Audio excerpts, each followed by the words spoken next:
महाराज मांडव्य नाम के ऋषि अपने आश्रम में ऐसे भजन कर रहे थे, हाथ उठाए, तपस्या। कुछ चोर राज जाने से चोरी किए और भागे तो राज कर्मचारियों ने पीछा किया, तो उनको लगा कि अगर महात्मा के आश्रम में छुप जाते तो बच जाएंगे। वो मांडव्य ऋषि के आश्रम में जाकर उनकी कुटिया में छुप गए। राज कर्मचारियों ने उनको छुपते हुए देख लिया, वहां आए, माल सहित चोर पकड़े गए। तब उनको ऐसा लगा भगवत प्रेरणा। दोस्तों, राधे राधे बोलते रहे और बाबा के प्रवचन को आगे बढ़ाते रहे और सुनते रहे। राधे राधे दोस्तों। ये महात्मा का नाटक करते हुए ये चोर ही है, क्योंकि चोरों को रखता है। मांडव्य ऋषि को भी ले गए और ये नशे में थे समाधि के। अब भी इनको होश नहीं था, राजा के सामने खड़ा किया, धन प्रमाण है कि चोर हैं, उसमें कोई किसी के गवाही की जरूरत नहीं है। वो आदेश कर दिया सूली पे चढ़ा दो। सूली की सजा एक भाले की नोक जैसी छड़ पे ऊपर से ऐसे छोड़ दिया गया। वो गुदा द्वार से घुस के ऐसा वो कब मरे, 1 दिन 2 दिन 4 घंटे से, बहुत ही कष्टदायक मृत्यु। गला काट दो तो एक क्षण में वो सूली की सजा बहुत कष्टदायक। गुदा द्वार से तो अब वो इतना गुस्सा, अगर इतना गुस्सा, अब वो उसी में तड़प रहा है कितने घंटे, ऐसा बहुत ही कष्टदायक। जब महात्मा के गुदा में सूली गई तो उनकी समाधि भंग हुई। जो समाधि भंग हुई, पद्मासन लगा लिया सूली पे, कोई साधारण महात्मा तो थे नहीं। और गुदा में सूली घुसी, पद्मासन तो समझ में लगा सकते हो। पद्मासन अगर चींटी काट ले तो पद्मासन छूट जाएगा। भैया हटाओ, पहले कहा। अब वो जब दूसरे अपराधियों को सूली की सजा दी जाती थी, तब पहले वालों को उतारा जाता था। पूर्णतया समाप्त। वहां आए तो और तो सब मर चुके थे। महात्मा पद्मासन लगाए बैठे थे, भाग के गए। राजा से बताया कि हमें लगता त्रुटि हो गई, कोई योगी निरपराधी ऐसा उसको सजा। आओ तो कांप गए, सबसे बड़ा भय होता था सांप का, महात्मा सांप। तो सांप से बचने के लिए आगे गौ, फिर ब्राह्मण, ब्रह्मऋषिजन और पीछे ये पद्धति। जो ही गौ और ब्राह्मण पर दृष्टि गई कि इसका प्रमाण होता है कि वैष्णव जन, संत जन गौ ब्राह्मण पर श्रद्धा करने वाला है, तो ऋषि महात्मा जो वास्तविक उनका आधा क्रोध तो इसी में शांत हो जाता है कि ये आदर करने वाला है। अब वो पूछेंगे त्रुटि की, अगर ऐसा नहीं तो सीधे सांप का विधान कर सकते हैं। अब वो हाथ जोड़े कांप रहे थे राजा। मांडव्य ऋषि ने कहा कि मुझे सूली से उतराओ, तुम कांपो मत, हम तुम्हें दंड नहीं देंगे, हम सीधे निर्णायक को दंड देंगे। तुम निर्णायक हो, निर्णायक तो धर्मराज है, मैं उसे दंड दूंगा।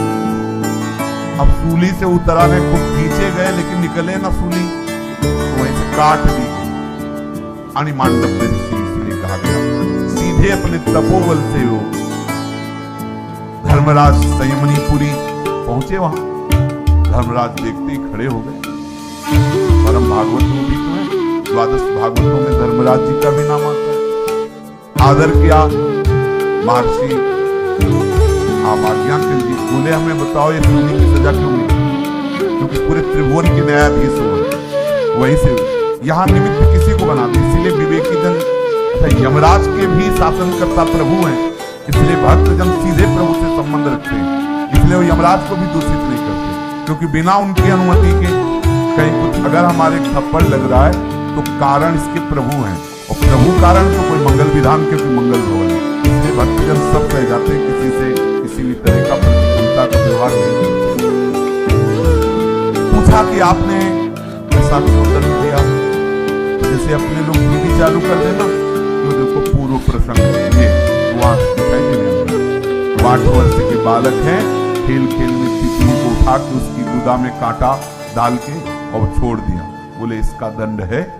तो उन्होंने कहा कि ये ठीक नहीं, 8 वर्ष के बालक को धर्म का विधि निषेध का ज्ञान नहीं होता, और आपने बिना विवेक को उनका शास्त्रीय मर्यादा, बोले आज से हम स्थापित करते हैं मर्यादा।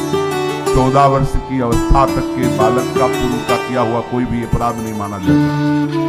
अपने आप ही है कि 19-20 वर्ष तो शायद अपने आप ही है कि छोटा अगर उससे कम है तो उसको उतना दंड नहीं मिलेगा जितना बढ़ेगा। लेकिन हमारे भागवती के समय सिद्धांत में है कि 14 वर्ष तक के द्वारा किए, अब ऐसा नहीं 14 वर्ष के लड़के को पहले वो अपराध करवा दो कि तेरे को तो पाप नहीं, उसका स्वभाव बिगड़ रहा है, उसकी प्रवृत्ति बिगड़ रही है और आपने ठीक निर्णय नहीं किया, इसलिए जाओ मृत्यु लोक में जन्म लो जाके। तो वही विदुर जी महाराज के रूप में साक्षात धर्मराज जी पधारे।